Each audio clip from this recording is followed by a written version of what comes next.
Well, thank you so much for coming on today, Sarah. We've had correspondence for a while, and it's great to finally have you on. Yeah, great. Thank you so much. For those who do not know Sarah, Sarah is the design director at Clandestine Design Group, working alongside Neil in Brisbane. And yeah, I've had the pleasure of going to the studio and meeting both of them in person, and I've been able to know Neil for a while now through the podcast. And yeah, it's great to have Sarah on. Yeah, thank you so much for having me on. Mm. So yeah, Okay. maybe just to start off, would you like to talk about, your background as an industrial designer and the events maybe going all the way back to the childhood that brought you to where you are today, like whether you had a career in industrial design from like the beginning as a childhood or where it's something that you found later on in life? Yeah, go from there. Yeah, okay. Okay, so I think the first thing that you notice about me is that I have a bit of an accent, and that is because I am, well, Norwegian, half Danish. So I grew up in Norway. Awesome. And for those of you who know Norway, it's a very egalitarian society, which means that women and male are very equal. And also, fun fact about Norwegians is that we're quite direct in the way that we speak. Mm. So if you ask me a question, I will answer with what I think is right. Mm. But then I am fully fine with you disagreeing with me. I Mm. don't take offense. Like, I actually want you to disagree with me, because Mm. then we can have a bit of a like discussion around things. So it's Mm. the way that we speak is quite direct. And I think sometimes in our society it doesn't people don't in Australia don't really realize that, and it Mm. can rub them a little bit the wrong way. But I just Mm. thought I'd say it. But I think it's good to have good discussions with people, and Mm. especially with design. It's that whole strong opinions loosely held. Mm. Was it, who was it that said that again? I don't know. It's like one of the classic quotes, but you never remember who said it. Anyways, um, I think you're just speaking to people and Mm. getting to the core of the problem. That's really where you find the magic. And I think a lot of leaders could do that these days. Mm. Um, Yeah, awesome. um, okay, so I grew up in Norway. I was raised by my mom and my grandma. And yeah, I grew up on a mountaintop. I was climbing trees, playing with Legos, doing all Mm. the like the kid stuff. And I was actually quite into art and craft. And I think it was in like after school care, second grade, I was playing with I had a dollhouse and I was making all this like cardboard furnitures. And maybe then I should have realized that like, oh, maybe furniture design or like something industrial design, like, yeah, that Mm. could be cool. But I didn't really know what that was. Yeah. So I went to a private school. Have you heard about Steiner School? Rudolf Steiner? Oh, you went to Steiner, really? Yay, Awesome. I'm a Steiner kid, so slightly Yeah, odd. I'm not a Steiner, but my mum was very progressive when she was younger and all through my whole childhood, and she always wanted to put me in Steiner. If she Right. had the money, she would have, but she kind of brought me up on like sort of Steiner principles anyway. Oh, Yeah. great. Yeah, so Mm. so you know about Steiner, and it's a very Mm. creative school. Mm. And so I didn't have any grades. Yep. I didn't have any books. Mm. So the textbooks we made ourselves. The teacher would learn the material and they would present it to us in like storytelling form. Mm. And then our homework would be to make our own books. So we would write down the stories and then illustrate them. And Mm. that's sort of how, so I have these amazing books at home. Mm. But yeah, that's sort of how we learn things. And I did juggling and unicycling, weird stuff, right? Mm. And I think in like third grade, they sent us out to the local forest with saws. Mm. And the whole point of that was that we were going to make a little like cabin, Mm. like a two-story cabin. So Okay. then so it was physical, but they're also teaching us how to do maths and how to actually Mm. construct these things. So it was Mm. very like hands-on and Very practical. yeah, very practical. And Mm. the analogy is like instead of filling a bucket with water, like you being like the knowledge, Mm. it's about igniting a spark of the Mm. bonfire of like wanting to learn. Mm. Because I think that uh, modern schools generally they can tend to stifle a little bit of creativity. Mm. So and Steiner School was really good with like not well keeping that open. Yeah. Yeah, that's interesting the way you say it. Like I feel like that's definitely an interesting way to teach, and not for everyone. Some people I feel like learn in the more practical way where they just learn from reading and writing and absorbing information, whereas some people, I mean, I personally think I'm one of the people who learns from doing, Yeah. and like and also gets passion from the spark of other people, if you know what I mean. So like we mentioned in the group podcast how like I found like Raf's teaching very very passionate and awesome, because it kind of lighted a spark in me, because like seeing how passionate he was infectious. Oh You know yeah. what I mean? And it's like that with a lot of designers. Yeah. Whereas like for example business, like unless you're like directly passionate about business, it's very hard to stay like interested in it, because a lot of the teachers don't seem particularly passionate about business, and they're kind of just teaching you the information. Mm. So I feel like in that way, Absolutely. yeah. And also like there's another saying that like you are the sum of the five people that you spend the most time with. So Yeah. if you are surrounding yourself with really passionate and creative people, Mm, you also like you get that fuel, and I think that's mm, really important in design. yeah. Yeah, definitely. That's Cool. awesome.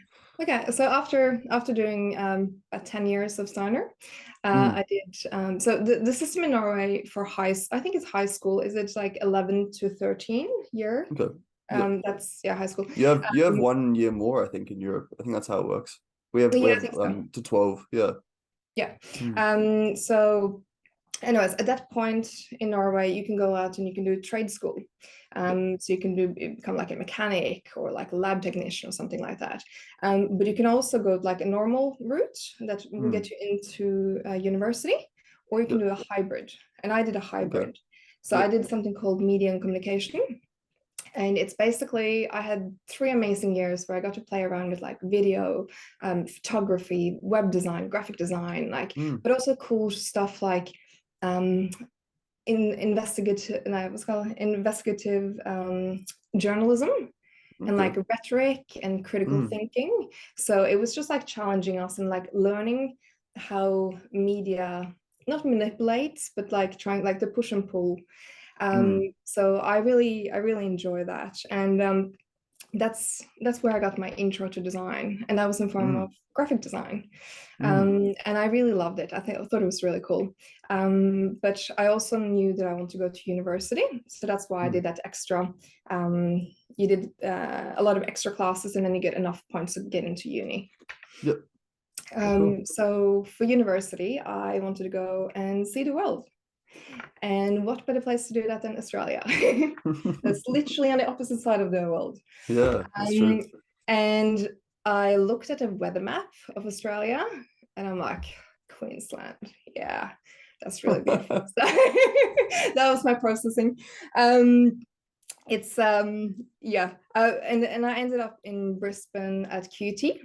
Yep. And so QT had just opened their creative industries. And I tried to do, well, I started doing an interdisciplinary course. And I was quite interested in advertising and then Mm, also in like animation in 3D. I thought that was mm, really cool.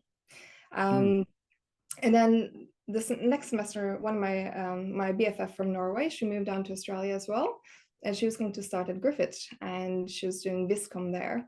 And so I had a look at the courses there, and then I found like, oh, there's this other thing called like product design. Sounds mm, interesting. And I hadn't heard about product design or industrial design at all. But I'm like, mm, this course that I'm doing, it's not really hitting the mark. mm, So I'm happy to change. And then I got to be closer to her. So that was a bonus. mm. And yeah, so I went into product design a bit blind. And then I realized what it was, and I just absolutely fell in love with it.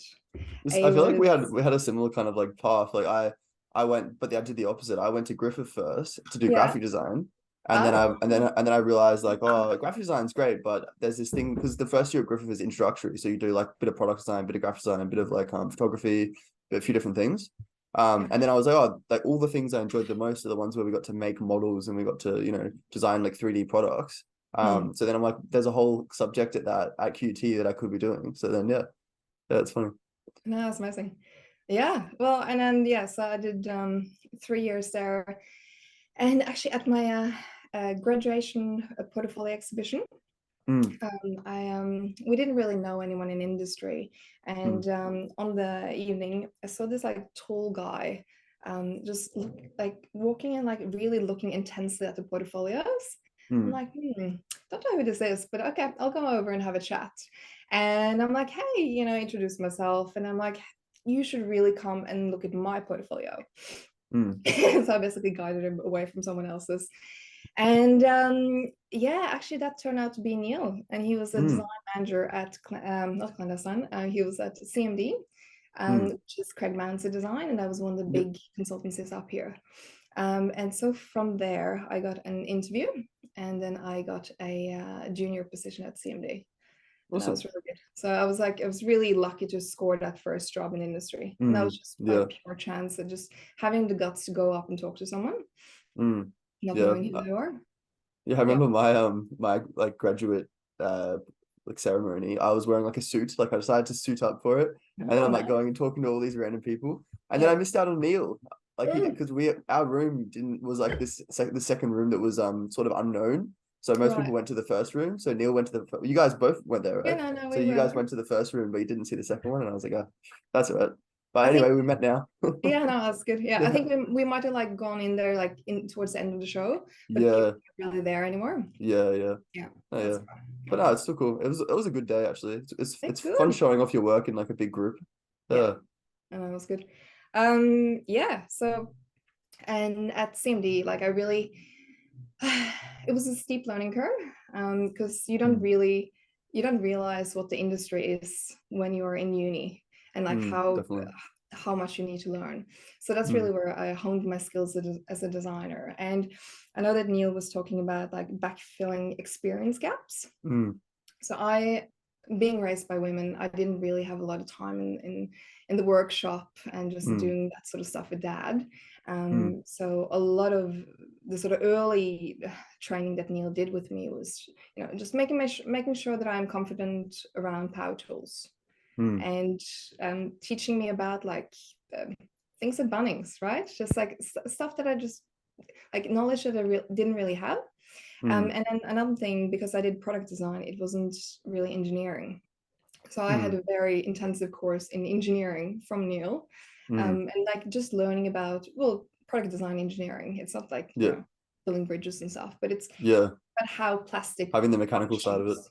Yep. Yeah, mechanical sides of it, like wall Mm, sections and what makes a good product. So there was a lot of mm, learning in the early years and I think um, when you go into your first job, having another person there that really knows what they're mm. doing Yeah. and can train you and teach you and like backfill those gaps, I think Mm, that's quite important. mm, And it was good. It was full on, like mm, it was hard work, but it was so rewarding. And like, mm. yeah, and I got to work on some really cool stuff. I worked on some Max straps. Max trucks, yeah. Yeah. So so Niels worked on, he designed the original ones. Oh, So awesome. yeah. So I helped with some like four-wheel driving like accessory stuff, and Oh, cool. not really to my interests, but Yeah. that's as a junior, you kind of take what you get, and then you try to Mm, like learn as much as you can from it, and it's exactly, yeah. be that like technical skills or form or style or even like Mm, presentation, how to present to a client. mm. um It's interesting what you said. Like the other day when we were in the group podcast, you mentioned that yeah, you grew up with like a mother, mainly with a mother.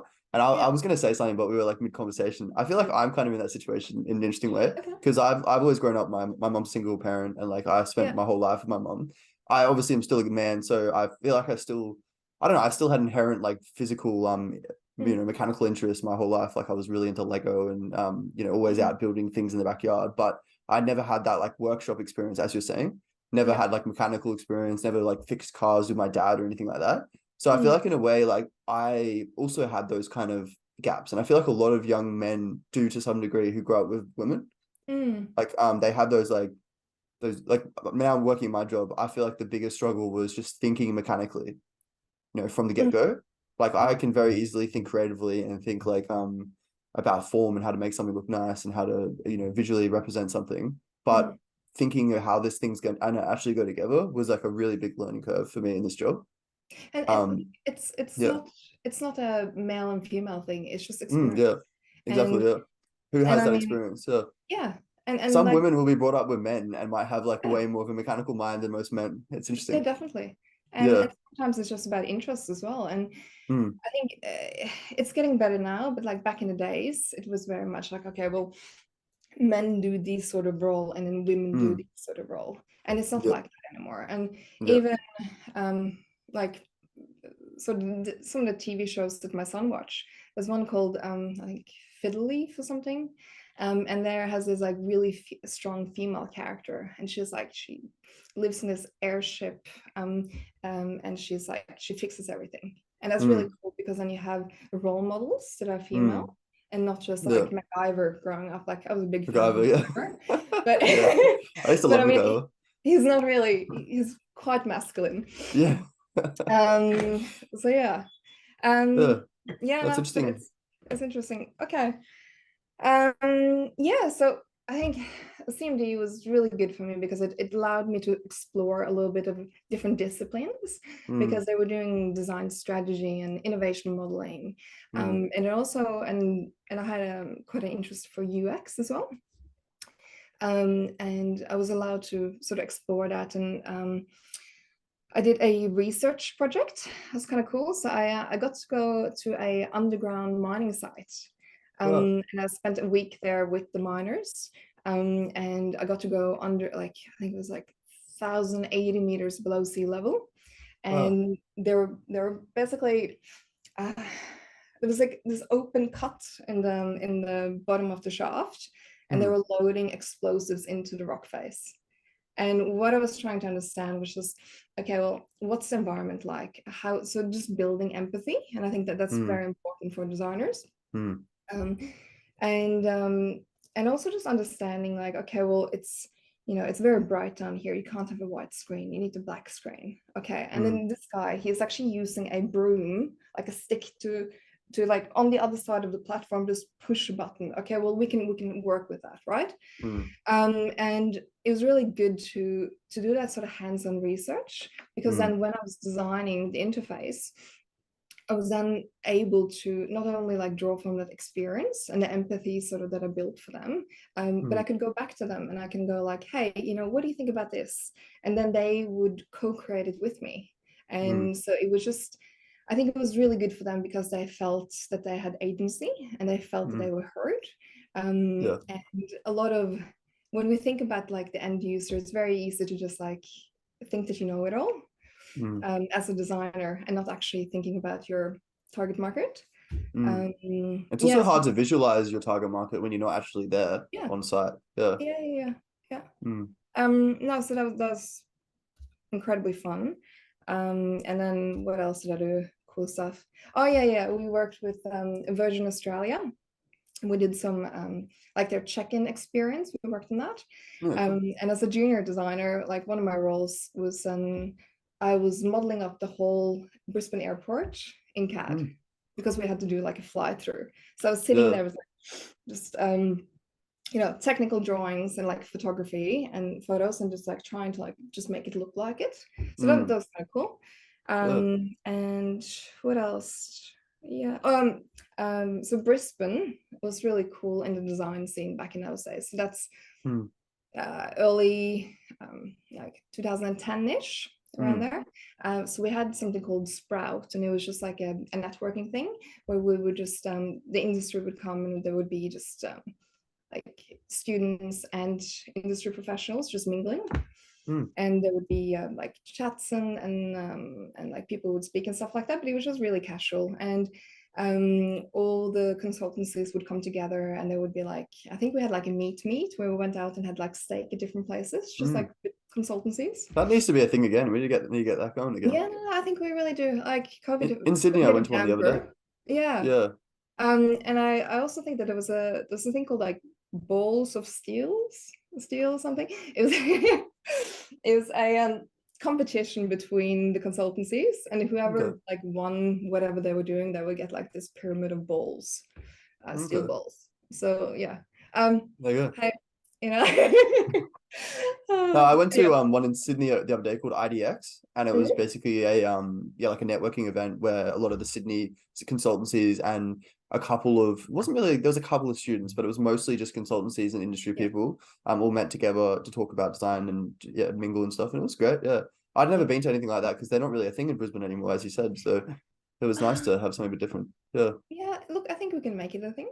And Yeah, it's just definitely. so good. So one of the reasons why I love design awards Mm, is that it's a night where I get to just hang out with my peers and my mm, colleagues, yeah, definitely. and just like celebrate like all the amazing stuff that it gets produced in Mm, Australia. mm, And I think just more, it's not networking, it's just mm, relationship building. So definitely. that you know, like if we're really busy at work and we got a client in and they're like, okay, well, can you do this? And we're like, okay, well, we can't, but we actually know another consultancy that would be a Mm, perfect fit for you. And we're yeah. happy to do that. Like Mm, there's no issues. So I feel like in Australia, at least, we're quite friendly between consultancies. that's good. And it's a good way to do it. Mm, Yeah. yeah. Yeah, definitely in Brisbane as well because it's a small little industry kind of in Brisbane, not separated from the rest of Australia. I feel Yeah. like you kind of have to have that relationship between consultancies. Yeah. No, it's Mm, very important. Um, okay, so I think in 2013, then yep. I moved to Melbourne because my partner of 11 years now, he got a job there, and so he wanted to move down, and he asked me to come with him. Um, so then I started Outerspace Design down there. Okay. That's another big consultancy, and Outerspace is a little bit different from like the way that CMD and Clandestine is run because they have a front end creative team, and then I have Yep. engineering on the other side. Yep. And I was under the creative team, but because I'm a bit of a hybrid, I could take like a project from start to finish. So I would generally take smaller entrepreneurs and just do the whole journey for them, Yep. because then it's less overhead with project managers and stuff like that. Yep. So that was really good. And I got to do like explore structural packaging. I actually worked on the Dare iced coffee bottle. Really? Yeah, they've There you changed it go. now, so it doesn't matter. But yeah, I got to work on like some medical stuff. One really cool project was I think it was called Smart Stent, and they were going Okay. in. So you know what a stent is, like with the Yeah. heart, whole. Yep. Yeah. So it was a stent that went up through the blood vessel to the brain, and Mm. then it was had sensors on it. So it would read brain signals, but from the blood vessel. Wow. And it's a good way because then you're not really creating any scar tissue or anything like that, because Mm. you're not actually in the brain, you're just Yeah. adjacent. Yeah. Okay. Um, and that was really cool. So then they could take paraplegic people and read their brain signals and then hook them up to like an exoskeleton. Mm. And so then they could potentially walk again. So like Wow. really cool stuff. And yeah, what else did I do? I worked on a security system, Yep. but I didn't actually do any industrial design on it. I did the system architecture behind it. So Wow. they had an app and like a web portal, and they needed someone to like actually figuring out, okay, well, how does that speak to um, not like signaling, but like how does it, what's the experience of this, and Mm. how is it the same as the physical products? Because we're Mm. all living in an ecosystem, and they need to have the same sort of feel to it and message. Yeah. Okay. And that was really interesting. So yeah, I've done quite a bit of That's the weird great stuff. thing about design is you can just like move in and out of little Yeah, avenues of yeah, disciplines all the definitely. time. And it seems Yeah, like you have done that, like you've done like strategy design, industrial mm, design, UX design, graphic design. Yeah, it's good. yeah, yeah, definitely. And Mm. also, so when I was at Outer Space, I tried to do a bit of like personal growth as well. So I did Mm. a product management class, Cool. and that was really good. Just sort of, it's we do it, but we don't really we don't have formal qualifications in it. Mm. So it was actually a software course, but it actually is applicable to hardware as well because it's the same Okay. thing. Like it's just Yeah. a process. Mm. And yeah, well, Melbourne like scene with like design and technology Mm. startups was amazing. Yeah, it Um, would be amazing to be in that scene. Mid 20s, Yeah. and I would just spend my weekends just going to like cool tech talks and do hackathons and that sort of stuff. It was actually a lot of fun. I once did a hackathon where I didn't really read the fine prints, and it turned out to be like a fintech, so Oh, really? financial technology, and I hadn't Mm, read it, and and so I rocked up there and was like, oh, okay, there's a lot of bankers here. Okay, this is sort of weird. But it actually turned out that they really needed help, like with designers on their teams. So it was a really, really good experience. yeah. Yeah, so it, like as a designer, you can really move into different fields. Mm. So it's Mm. funny you started off with Neil and you moved away and did all these different things, but you've ended up back at the consultancy after all these years. Yeah. So Neil started Clandestine in 2015, and then I think 2017 I joined him. I moved back up to Brisbane to join him. And we were actually, did Neil tell you that we started working in his like under his house, almost in his garage? Really? So it's kind of like like a Silicon Valley startup story. Mm, But yeah, no, so fast forward, like we are now 9 people and we are a mm, gender balanced team, which is quite rare in Australia. yeah. Um, yeah, and I mean, was it 2018, 19, we won the DIA award for Design Team of the Year. Oh, there you go. Yeah, yeah, That's no, great. so I'm really It's loving such it. it's such a small consultancy, but there's so much going on in there. It's great. Yes, it is. Yeah. And but I mean, what is it, like Apple design team? Like they're not that Yeah. many. Like so, you don't have to be big to be. I mean small as in like small room. It's like tiny little Oh place, yeah, but it's yeah, no, got no. so much, so 3D Oh, printers everywhere and like it is. motorbikes in the walkway. Yeah, look, we're trying to find a new space. We're definitely outgrown the one, and Yeah. we got so much gear, as you could see. We got like Yeah. some really big 3D printers and stuff like that. So yeah, Mm, we do need to grow a bit. Um, yeah, because where can I go from there? I think like one of the cool things that we worked on sort of recently mm, was we did a collaboration with the Good Design Awards, and so yeah. we redesigned their trophies. Yeah, that's awesome. You guys did such a Yeah, great job. It looked awesome. no, it was amazing. So we had Mm, Vert Design, and there was Defy, and then also Bespoke Aluminium. Like we really tried mm, to come together and design a design words that was worthy mm, of an award itself, and just like yeah. making sure it was like really sustainable and locally made. Mm, And yeah, no, I was super stoked with the mm. result. It just looks really nice. I met Andrew and a few other people from Vert Design the other day Oh, at the you event. did? Yeah, Okay. nice people. They're Yeah, all no, really they nice. did such a good job on that packaging. Mm, It's really lovely. mm. Yeah. So what was the message kind of behind the Good Design Award and like what led to the visual language that it ended up with?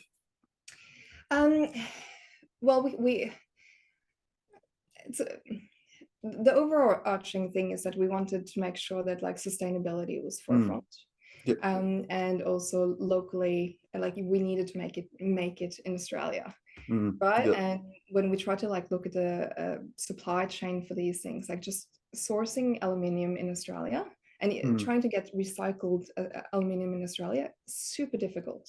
yeah. And so um, and then also Defy, they have this amazing recycling facility. Have you seen what they're doing? No, No, okay. So they're check it taking out. basically like bottle caps and stuff like that, Mm, and they're grinding it up, and then they're using a compression method. So compressing it all together, and it makes it really interesting patterns because if mm, they have just depending on the mixture of color, they get mm. almost like a zoom effect on it. Really? Okay. Yeah, so if you have a look at one of the Let's trophies look it next up. to it, Yeah. it's so that those two things coming together and then bringing the Good Design Awards logo Mm, and sort of splitting it with that tick in aluminium and yeah. then those two um, recycled plastic parts. Mm, That's yeah. sort of like that's how the concept came together. And actually, I think so. One of those trophies it diverts about 1 kilo of plastic from marine habitats. Oh, there you go. So I think the It's great. first year alone, it diverted about a ton of plastic away from marine habitats. So Mm, that's really that's nice. awesome. Yeah, Yeah. and And it's that's interesting sometimes like the supply chains to even make a sustainable product aren't set up necessarily. no, So like as a designer, you have to advocate for even the creation of those processes just to even get that product to life. Yeah. especially if you're trying to do it locally. Mm, yeah. So we have lost a lot of industry and just knowledge work. So we really need to home shore things, and it's a Mm, process. So the more demand that we can have on Australian made goods, I think it's the better it is. mm. Yeah. Yeah, definitely. That's great. We had Brandon on the podcast a while ago, and yeah, he definitely is very sustainability focused. He always says that the awards program definitely, you know, looks for that when they select people. And yeah, no, I mean, I definitely think it's a very representative award of what the mission of Good Design Australia is. Yeah, Yeah, that's great. no, Brendan is doing a great job, and I did Mm, judging last year yeah. for the design awards, and yeah, look, you can't you can't not have sustainability as a subject Mm, like when you're designing a yeah. product. It's just so in a couple of years it will be legislated, Mm, you know, with like requirements around sustainability. We're not there yet, mm, but as mm, designers, if we're not pushing our clients mm, to do that already now, like we're not really doing them justice. mm. So you just have Yeah. to. It's going to Mm. be really interesting to see what happens when they legislate it. Because like for example, even in the business I'm working in at the moment in signage, there's no real like emphasis on sustainability at all. And like it's kind of what you're saying, like it's not even the processes aren't even set up. Like Yeah, you like for example, the main material we work with is ACM, which is, you know, aluminium composite. So the yeah, middle of it is just plastic and the outside is aluminium, and we waste so much of it. We don't have storage for storing like the you know, offcuts, like unless they're like a decent size.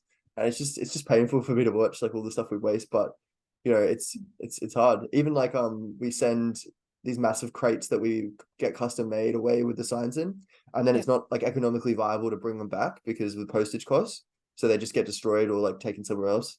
Um, the big like steel stillages we send the pylons on, they don't get brought back. Like it's yeah, But see, so what much. I'm hearing here is an opportunity and design. Yeah, but You I've make tried, don't worry. impact. Yeah.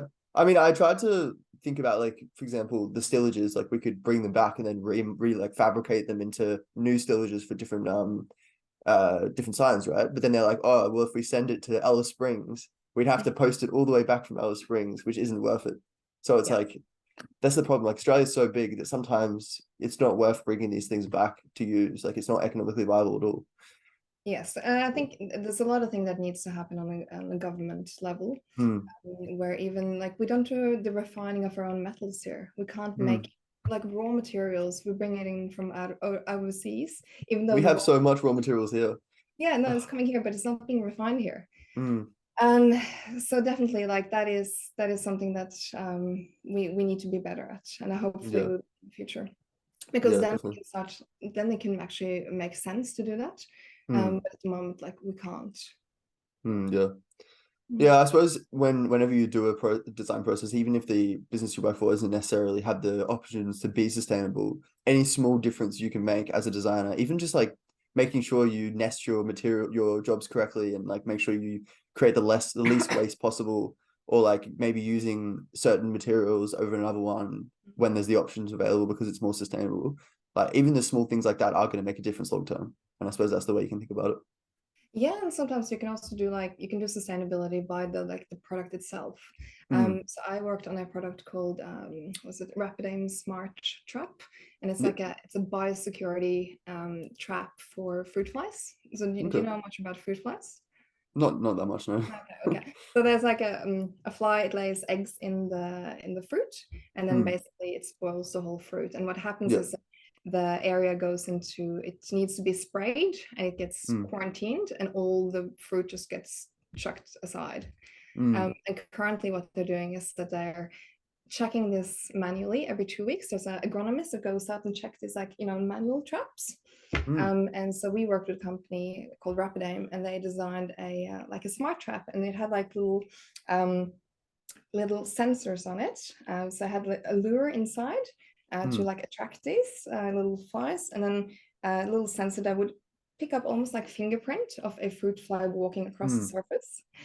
And that was a really interesting project because like not only could it then detect an outbreak really early, but it could also figure out like where is it. So then you could spray a very small area, and you didn't have to take the whole region in under quarantine. You could just like so then there would be less financial impact, but also less spraying of crop. So that that's another way that something can be sustainable by design. Yeah, that's But great. it was super interesting, just like trying to figure out, okay, well, talking about like end users and stuff. Okay, well, one of the stakeholders was actually the fruit fly. And what sort of surface do a fruit fly want to like stand on? And this yellow color, they really like yellow, but like, okay, what type of yellow, what spectrum are they actually looking for? And then doing like a lot of research, like. And that's what I really enjoy about being a consultant, because every project is different, and you have like weird nuances in each project that you never would have imagined that you would like come across. And that's just like that knowledge that you get, it's just amazing. Yeah. It'd be very hard to get bored in a consultancy, I feel like, because it's so different all the time. Yeah, and so I think we run about like 3 or 4 projects simultaneously, but generally they're all in like different stages. So you might be doing like technical drawing or something, and then like CAD on something else, and then just maybe research.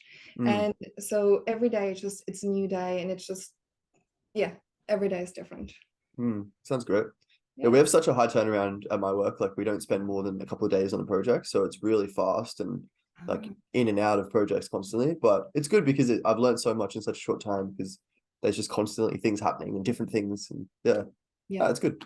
Yeah, no, it's definitely fast paced, and it's definitely like the biggest thing with like between like an in-house role is that you get a little bit more time on things, but so then you do it really thoroughly. In consulting, it's just like you do a lot of different things, but it's so fast paced. It sounds interesting, but moving on, how has the dynamic changed for you in the business now that you've moved on to more of a management director position?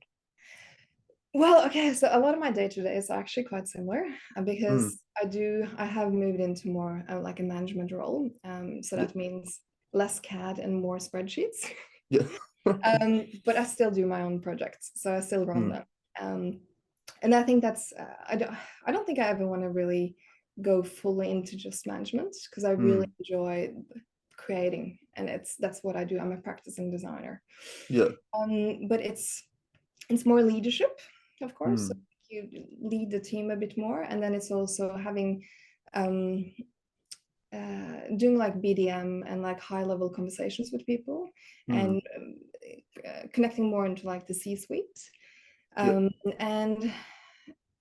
also one thing that I'm quite privileged to be able to be a female in such a senior position, and I feel like I kind of need to step up my game a little bit, just in terms of visibility, and like on social media and stuff like that, because one of the problems that I faced when I was going through like my early years is that I didn't really have any female mentors, and it was a little bit hard, because like it's hard to become what you can't see. And so it's hard to look up to that if it's not there. But it's just like, okay, well, I think I mentioned it, like, okay, well, like how do I dress, or how, like it's just small things that you can just pick up from the culture, or just how do you address like when people don't really give you respect in a meeting or talk over you, like what are some strategies for fixing that, right? So yes, so after becoming a design director, I'm trying to like be accessible to women, especially young women, to make sure that if they have any questions, or like my door is open. Like it might take a while for me to get back to them, because I have commitments, and also have a toddler, so it's just, life is hectic. But I will really try to do so, because I really would have wished that when I was younger.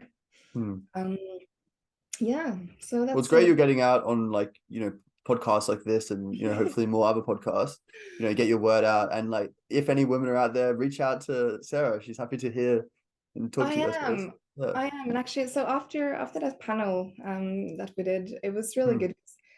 There was a mid-level designer. She reached out to me, and she said that it really what I said about women in design kind of really resonated with her. Was it Anne Marie? Huh? Was it Anne Marie?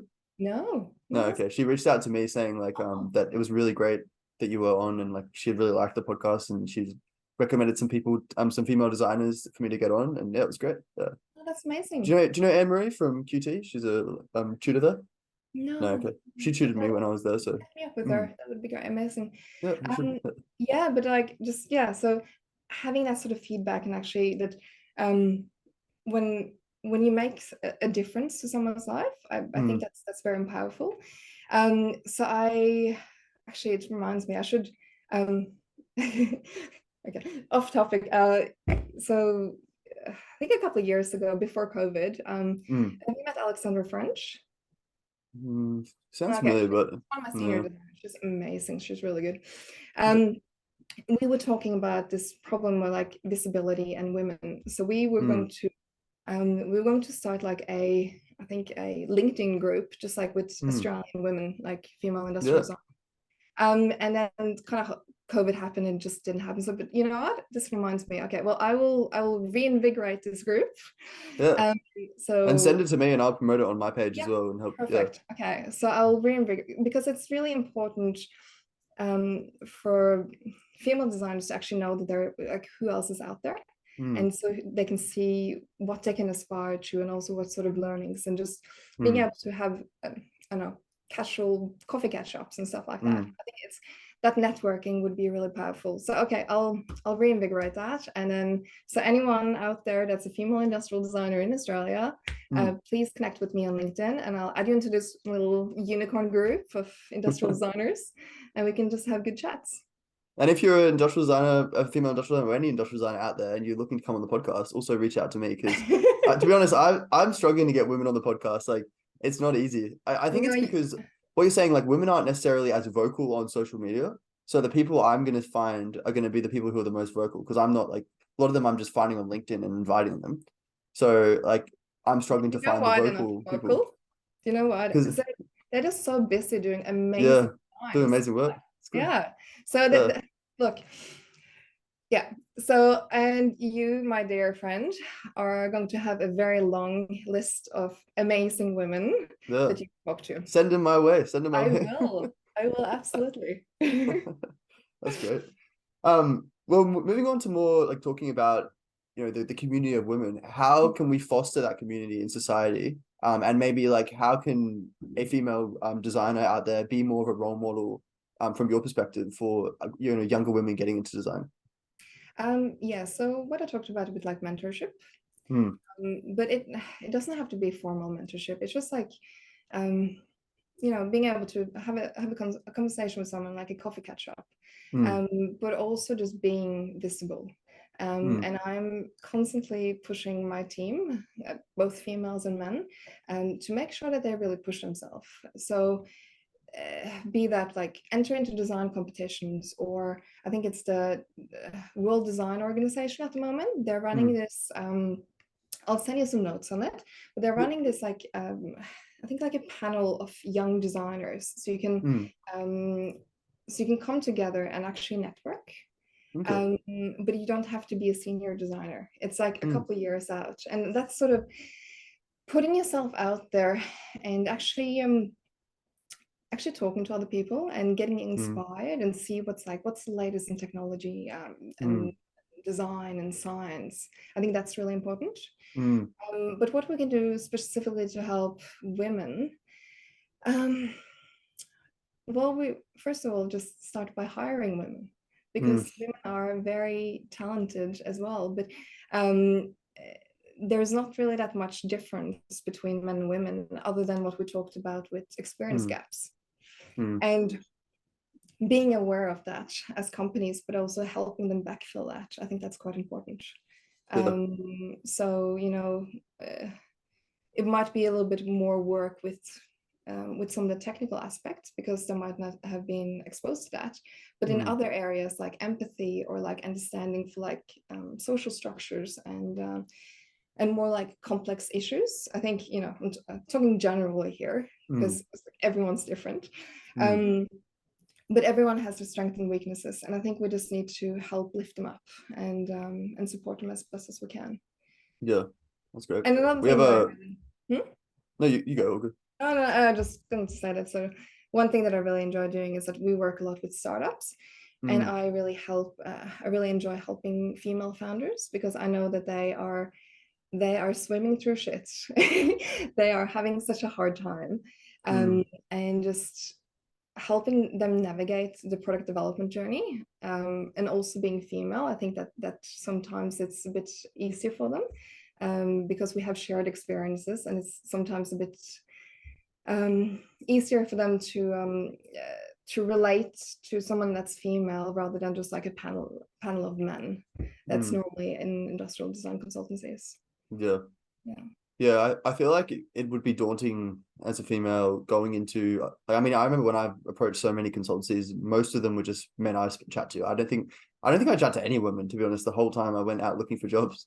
You know, it's just such a male dominated field. And I feel like you're right, it would be very daunting as a woman to, you know, find their place in an organization. And there's not necessarily, you know, any of these female role models. I'm lucky to work with an industrial designer a female industrial designer, Emily. She's a Italian background who works there, and she's very talented. Yeah, one of the one of the best designers on the team, and she's worked there for a few years now, and yeah, does a great job. So, but yeah, I mean, she's obviously had her challenges as well, and probably struggled to get to where she is today, and get that respect in the organization. Yeah. Yeah, and another thing, so I touched, well, one of the things that I told you before is that I am a recent mom. I have a 2-year-old, and there is a bit of like a pink elephant in the room when it comes to what happens to women's career after they have children. Yeah. Because there's, you know, especially when I was approaching 30, I think any women, like, people are like, when are you having kids? You know, it's people don't speak about this, but it happens, right? And what sometimes happens is that, okay, you go away for maternity leave, and then you come back in a part-time role, and sometimes that is seen as not being serious about what you're doing, because like you don't have full commitment. But actually that is the opposite is true. You have full commitment because you're there and you're making it a priority. So for me, going on maternity leave, it was actually really good because it gave me a bit of a breather to understand, like, okay, well, like, because it's just been go since like schooling, right? I've never had a time to just stop and reflect. And for me, it really crystallized that I really love design, and I love what I do, and it needs to be a part of my life. So coming back from maternity leave, it was really good because then I came back and I'm like, okay, well, you know, I'm just all in. Like, I will balance my career and I will balance my family, and because both are really important for me. And that's sort of, and that was one of around those discussions that sort of kicked off the whole me becoming a design director. And I think that's so.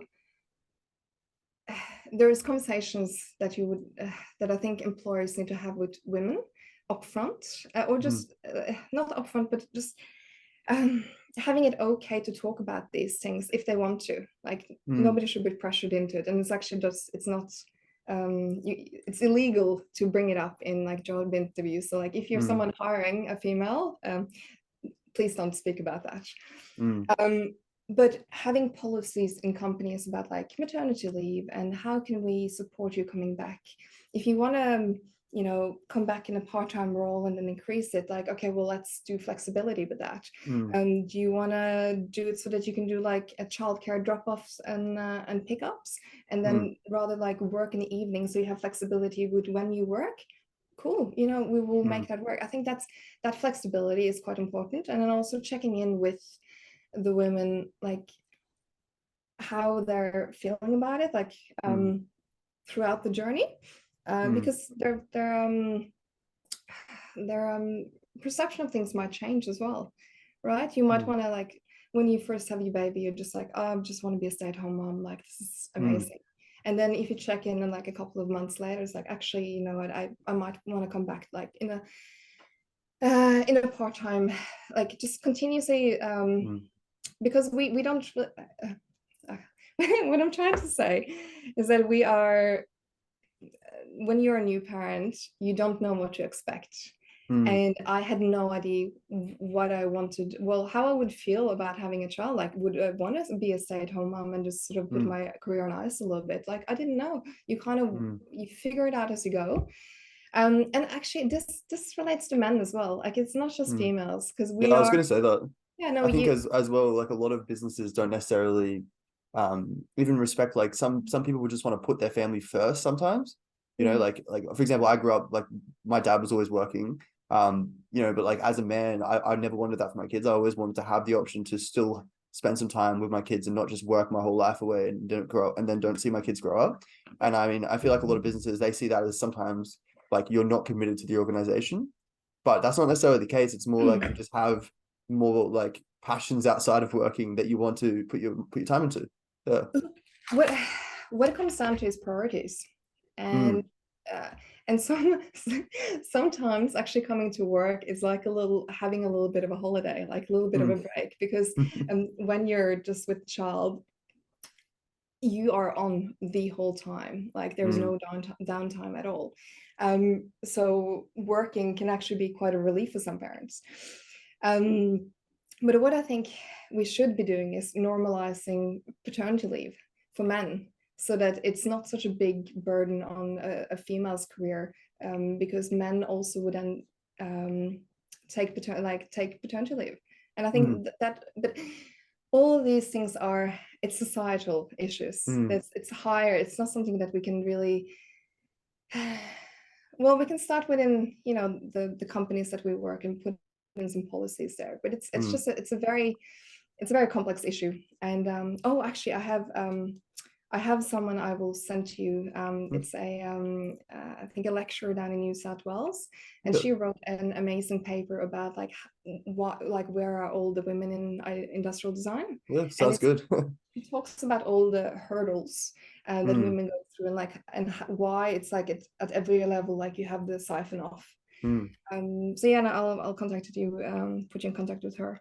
I was thinking as well, like the issue with this as well, I mean it's always Mm, an issue with inclusiveness and equity, mm, is it depends on the situation. So like for mm, example, my girlfriend's not career driven. She's just she's never been that kind of person. And one day if she had a kid, she would probably take maternity leave and wouldn't really want to go back to her career until she had to, kind of thing. mm, Whereas you're more career driven and you would like to do that. So I think like having the flexibility in the system for different types of people as well is really important. Like, you know, I would like to take some maternity leave maybe and like see my kid grow up in the early years. yeah. Um, you know, but like maybe some other men wouldn't want to do that and they just like to work the whole time. So having that flexibility, no matter what type of person you are, there's always going to be an option for you is Mm. good. And I Mm, think one thing that companies can do as well is that when you come back, and if you are in a part-time position, make sure that you don't give just like admin roles to the women, mm, just actually give projects that are going to drive their career.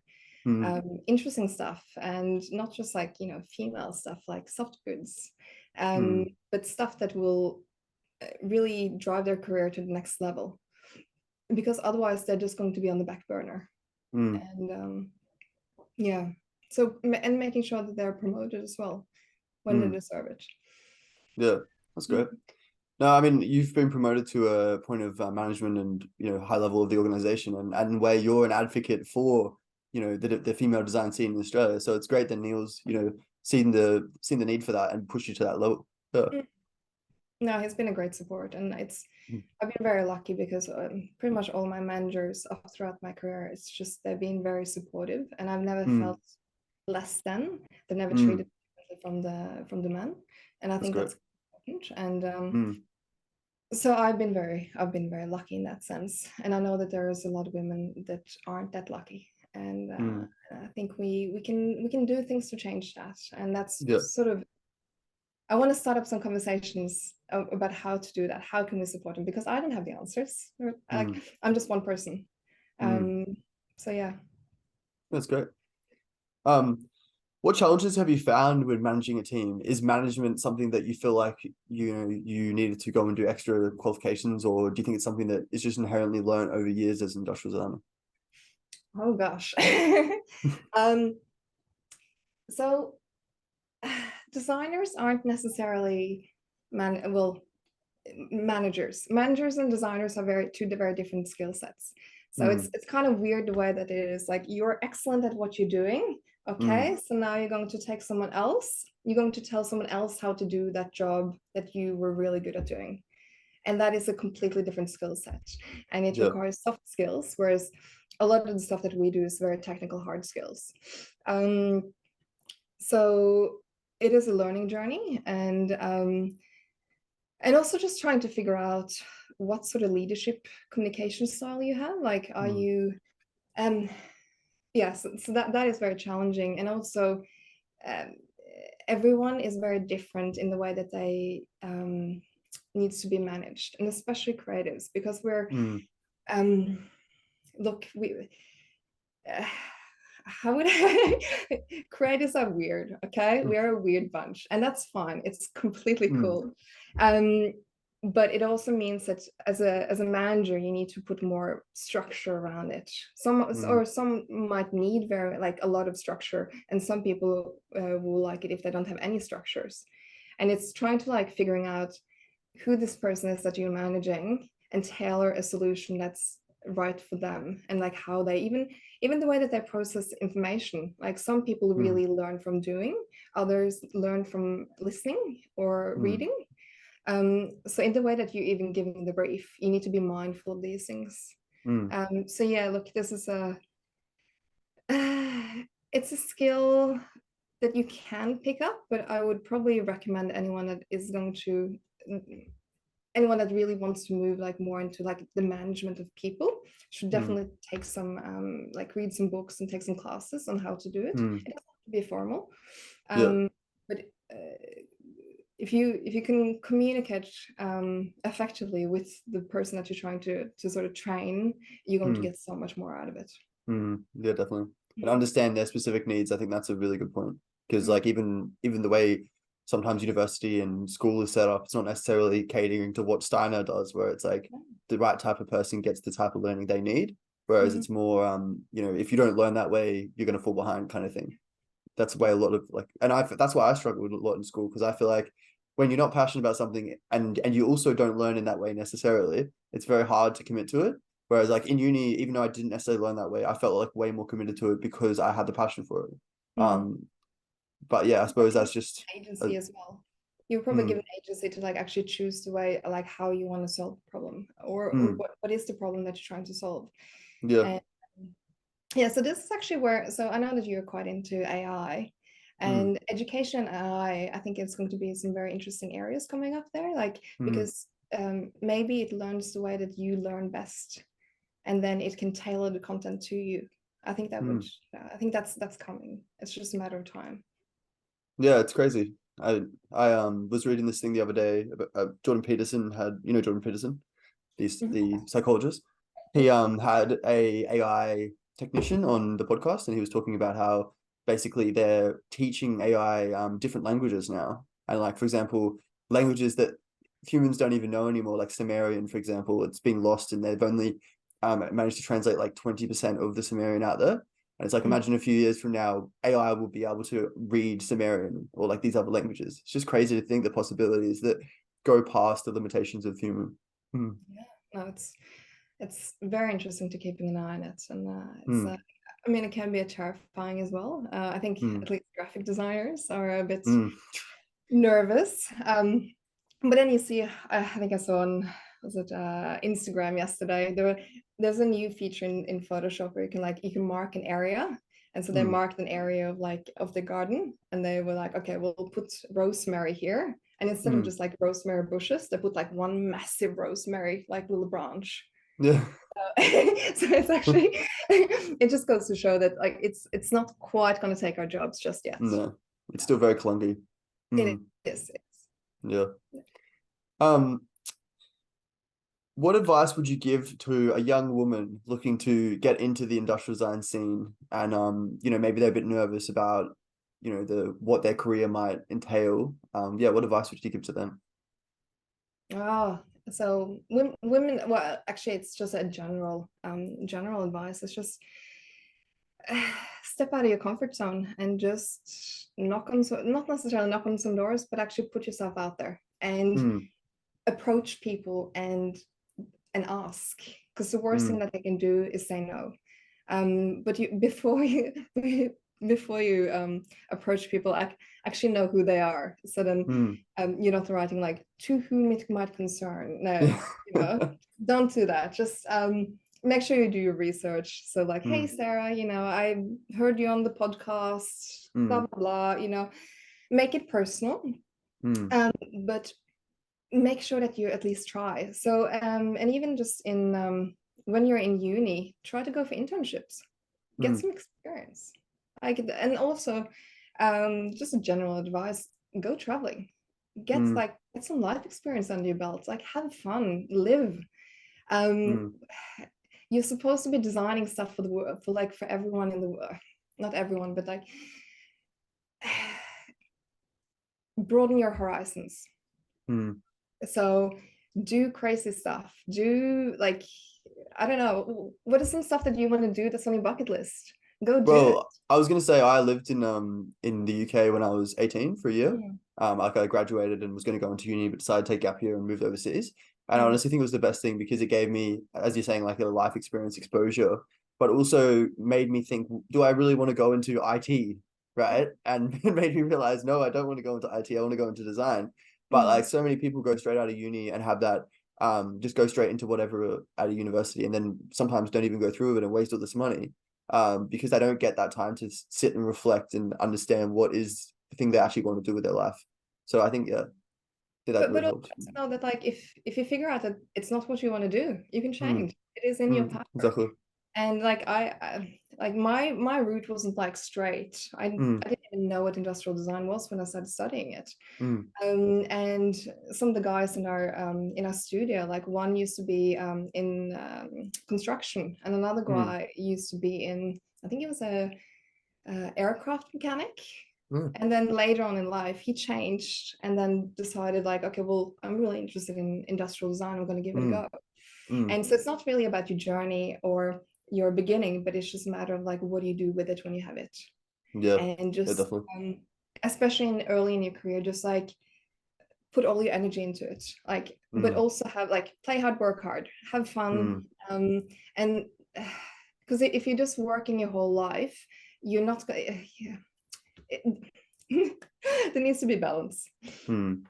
Yeah. Yeah, there definitely needs to be balance. I think as well, with a lot of businesses moving forward, they've kind of moved into that space of realizing that there needs to be balance more than in the past. Like the attitude that you just work your life away to, and that's how you're seen as a good worker isn't necessarily the case anymore. Now they've realized you can do, hybrid work environments. You can work, actually do 8-hour days and not stay back every day to do overtime.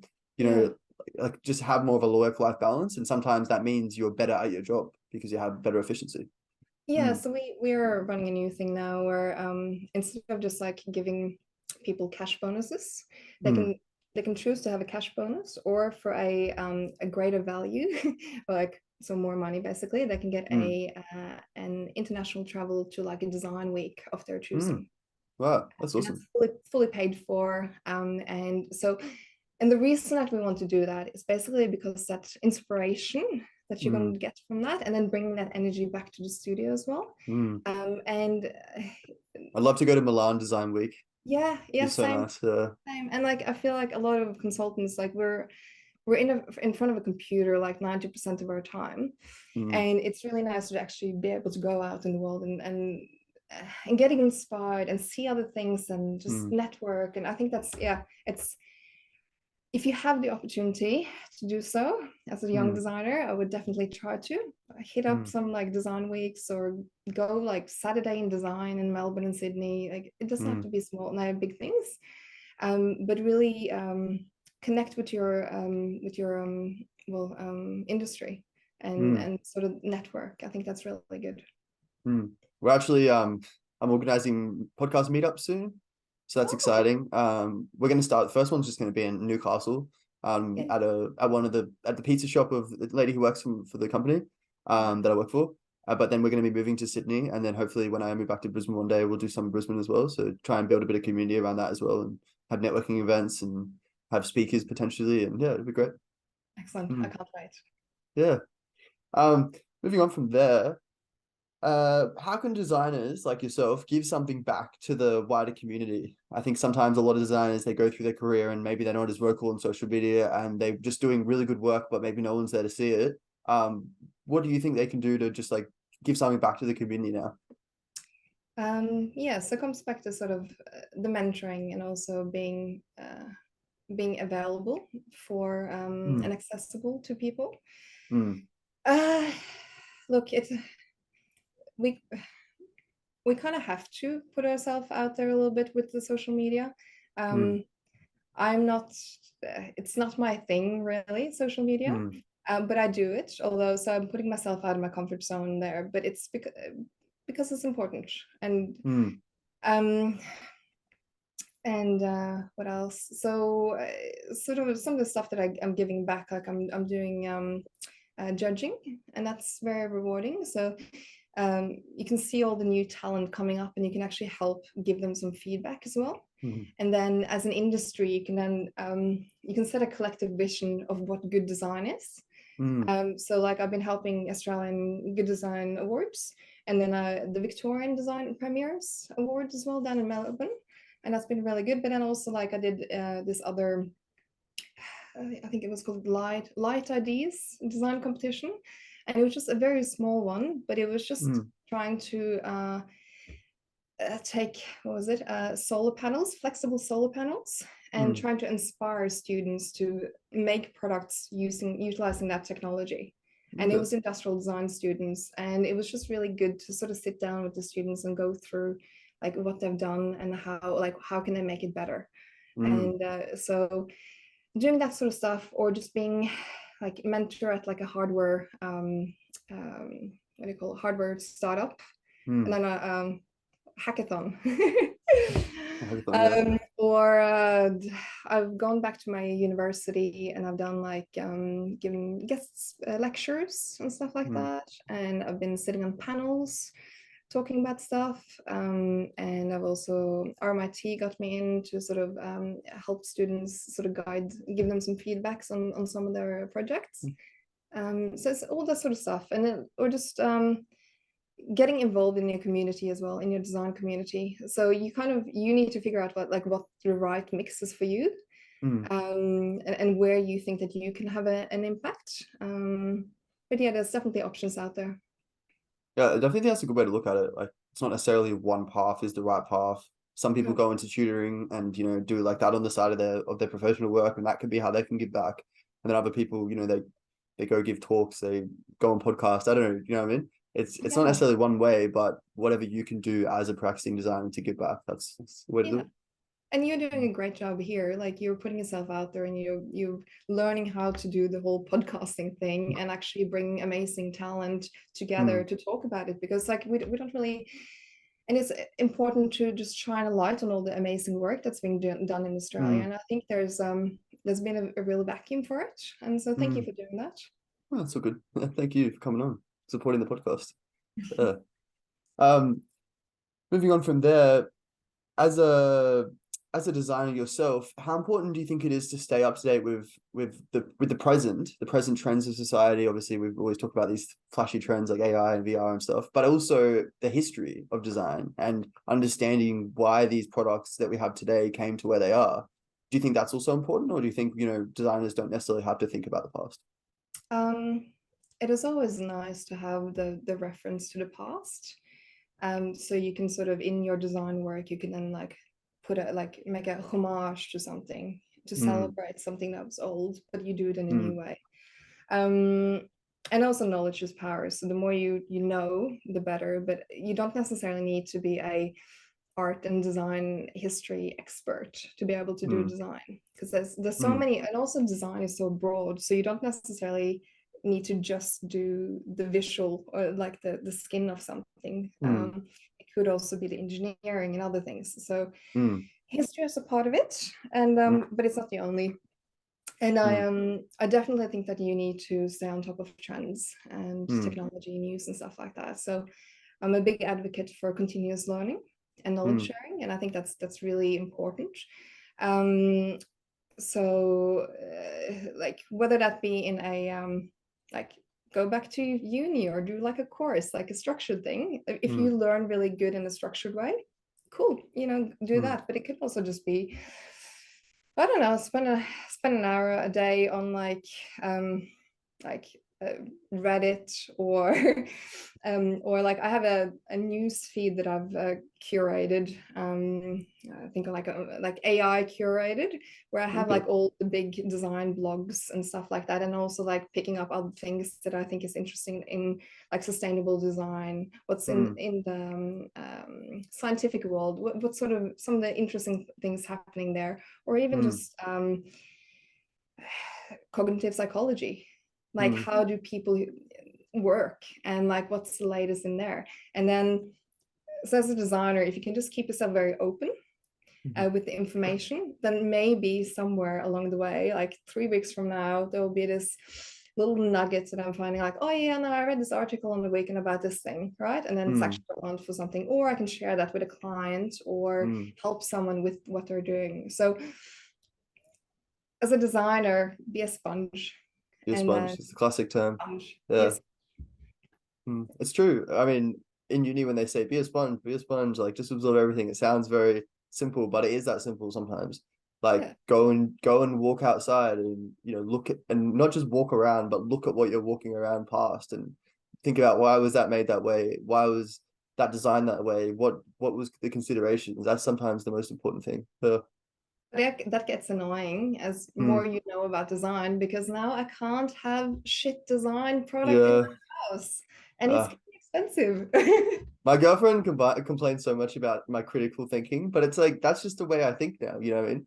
Like I Yes. look at things and I'm like, why was that done that way? It could have been this way. And it's not that I'm thinking, it's not that I'm criticizing it in like a negative way. It's just No, everything can be better. You know what I mean? And I think that's like a way to think and a way that you develop thinking when you become a designer.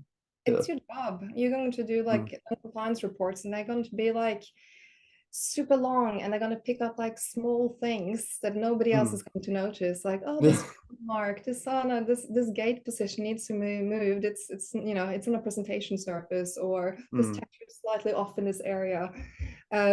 But it's important, and that mm, eye for detail. Yes, you need to be able to think like holistically and big picture as a designer, mm, but you also need to really hone into the like the nitty-gritty details, because that's where quality lies. mm, So you need to have a lot of broad ranging skills. mm. Um, yeah. That's great. Mm. Um, What lessons have you learned along the way that you think have really underpinned the person you are today and have brought you to where you are today? Maybe also to extend on that, did you see yourself where you are today? Is that like a clear directory? You always were like, I'm going to move up to, management of design, or do you think it's kind of just taking it day by day, year by year, and it's just brought you to where you are today? Oh, it's definitely sort of day by day. Like Mm. well, considering that I didn't know what industrial design was when I started Mm. it, I didn't really have like, oh my God, I'm going to be design director. Yeah. Um, for me, I'm a creator at heart. And Mm. if all I do is just create amazing products that I think is just well considered and good for the people and good for the planet, and it's actually having impact, then I don't care if I'm the junior designer on there. I Mm. just want to be a part of making something amazing. Mm. And but yeah, as a like career progression, I think you always just think that um, it's very linear, like you move up and then you move into management, and you know, like Mm. that's the end thing. But that's not necessarily right for everyone. I think a lot of Mm. people want to be something called what's called a single contributor. um, Mm.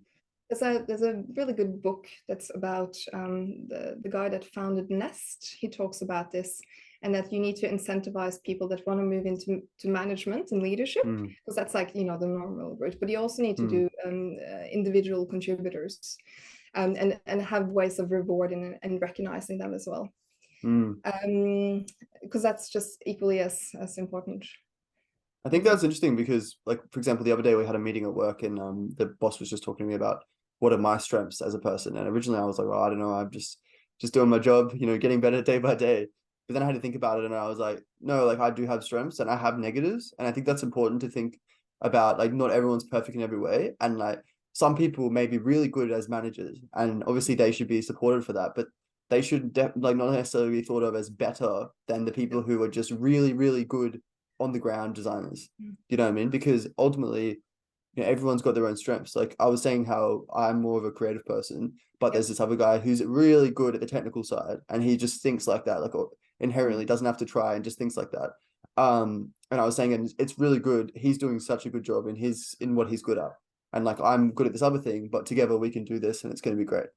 And that's a good way to think about it. Yeah. Yeah, and also where you end up sort of is very driven by what you enjoy doing. Mm, And if you, so that's why design is so good, because it's so industrial design so broad, and you can move into UX, you can move into mm, strategy if you want. Okay, do you want to do just tooling management? Cool, you know, that's fine too. So it's just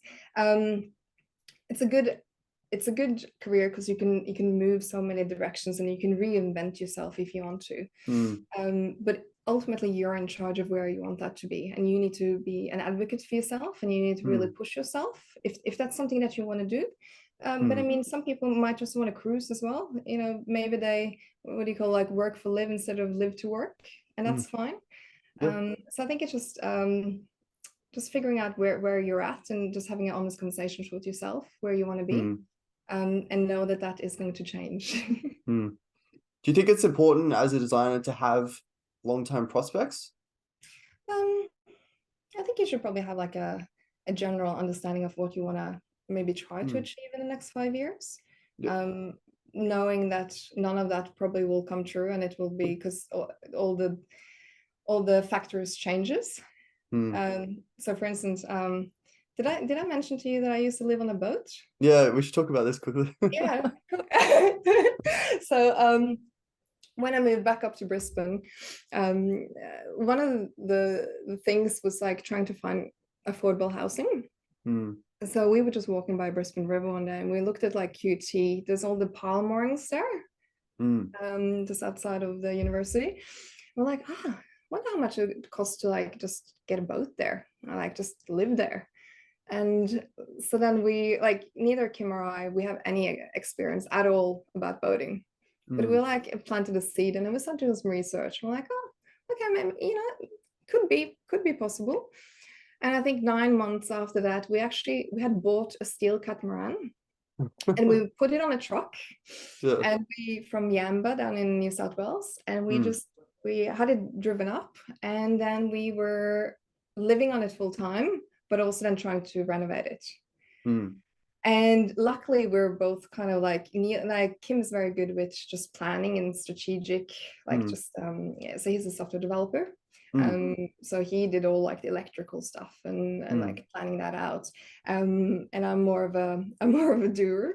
So mm, together we kind of like try to figure out like, okay, well, what's this boat thing about? So it's mm, just any other like projects at work. If you don't know mm, about something, you learn about something, and mm, it's a very important skill to have. Um, so yeah, no, it was really, really interesting and really freaking hard, because if you've ever tried to live in the space that you're also renovating, oh, holy shit, that's and figuring out like halfway through, you're just gonna, you know, take off a little bit of the walls, and then you realize that like, oh shit, you actually have dry rot in the floor. Okay, well, curveball, gotcha. But look, it's been a really interesting learning experience, and as a mm, part of it, we join up with volunteer marine rescue, mm, because we figured out the best way to to learn about like safe boating was mm, doing dangerous situation on someone else's boat. So like mm. actually going out and like rescuing people and seeing what they're doing Yeah. wrong, and then doing Mm, everything in your power to like not do that. mm, And yes, I lived on the boat. We were on the boat since 2017. But then I got pregnant, and I could barely fit through the door because it's very small, and it's like 10-meter long boat. So we managed to actually buy an apartment when I was 9 months pregnant, and we were just like, okay, settlement. We're like, we need to move in there. But yeah, I feel no, like that was. living on a boat with a kid also would be a big struggle. I thought it would be fine. Like when I was pregnant, I was like, yeah, no, I'll be fine. I will be fine. Knowing how active my little boy is would not have been fine. So I'm actually, but we still have the boat, and my mom managed to get in after like the from Norway once the quarantine lifted. So she was able to stay on the boat then and like visit us, and that was really good. And yeah, no, I still spend a lot of time just like doing maintenance, like scrubbing rust, and yeah. So it's but it's really good because I find like it's just great, the zen of maintenance. Do you ever get that? Like when you it's get very like therapeutic. Very therapeutic, and you get just like in that zone. And I think that's actually one thing that it's very that I find in design, is that I find flow in the design process. So when I'm in CAD, like it's like I'm at one with the model, and you really it's like you're like a choir director, and you're just trying to bring all the components together, and it's just amazing because like how do I describe it? Just time melts away. And yeah, you're at one with this thing, and then you are just you problem solving on the fly, and it's very rewarding, and it's like almost a little bit addictive. I do feel like in life you need to find that thing that you flow with. You know what I mean? And once you find it, sometimes it's so hard not to want to do it all the time.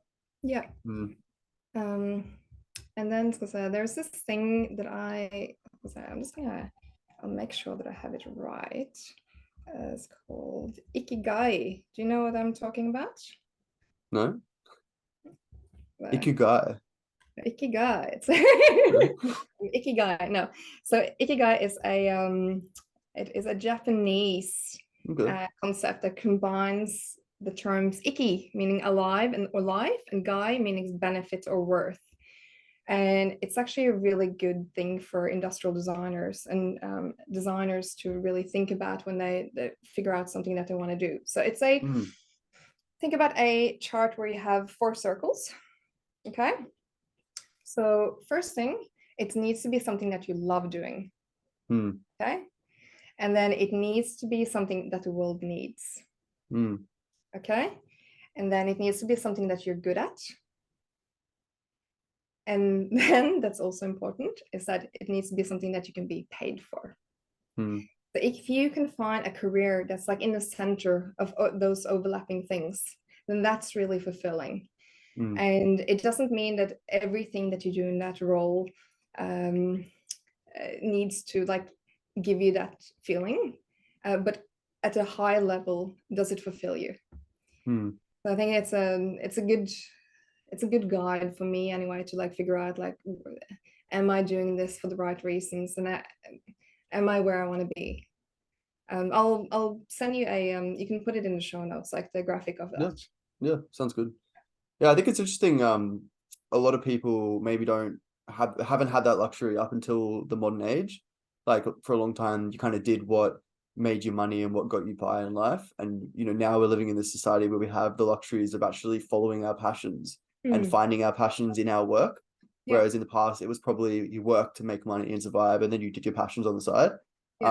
Sometimes I feel with design, it's like, I just want, like, sometimes my girlfriend's like, why are you sketching at home when you do that at work anyway? But it's like, I'm passionate about it and I enjoy it so much. I just want to do it all the time, And I suppose that's the way, like, we're in such a lucky field where our hobbies become our work, and our, like, work becomes our hobbies, and it's all just interconnects into this amazing lifestyle. Yeah, and also like I think most industrial designers out there will have like a book of just like cool shit that they want to make, but they don't have time to actually develop. It's like, yeah, this is really cool things, and like side projects and stuff like that, because it comes natural to us. And like if the muse speaks to you, like you just need to like bring it to life. I think that's really, it's really important that you do that and you follow your passions.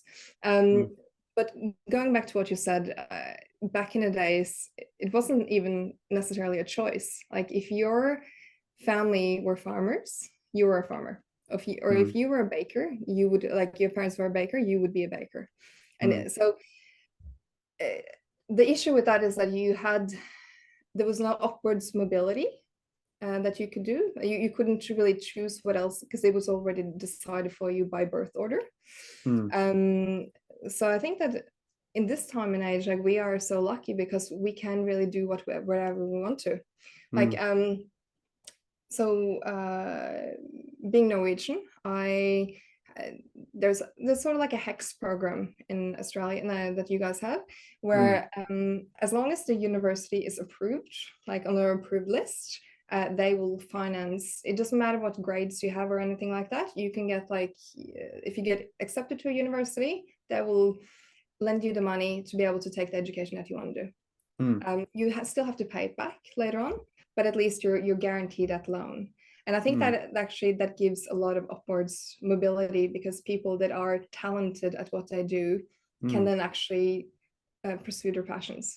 And I think that is very so yeah. And I think like scholarships and stuff like that is probably equally as important. Yeah. It's still sometimes the way that it used to be in some countries. Like I know in England, I spoke to a lot of my friends and they were saying how like England's kind of, especially in London, it's when you want to be successful in design, sometimes you have to know it's who you know still to this day. Like it's very hard if you're in a low socioeconomic family to make your way up to a job just because it's so expensive to live and like you're not going to really be able to afford to do the internships, for example, that are unpaid and you know, and unless you have that foundation and that support, it's very hard to make it to the professional level. We're lucky in Australia that like, I mean, I come from a low socioeconomic family. My mum's a dog washer. My dad's a mechanic. My and like, I mom's mean, in public servants, like yeah. So, same with, but we're lucky we have that, that system here to be able to work towards your passions and still go to uni if you want to. I always wanted to go to uni. I don't even know why. I'm like the first person in my family to go to uni, but I had that passion and then, you know, followed it. And we're lucky in Australia we have that chance to do that. No, I totally agree. Yeah. It's awesome. Well, yeah, well, we better wrap this up because yeah, I suppose you want to get and have a nice relaxing Saturday. My friend's just come from Queensland. He's here today, so that's awesome. Oh, excellent. Maybe just to finish off, what are you most excited about for the future of industrial design and for the future of design in general, in the coming years? Right. I am super excited about the impact that good design can have.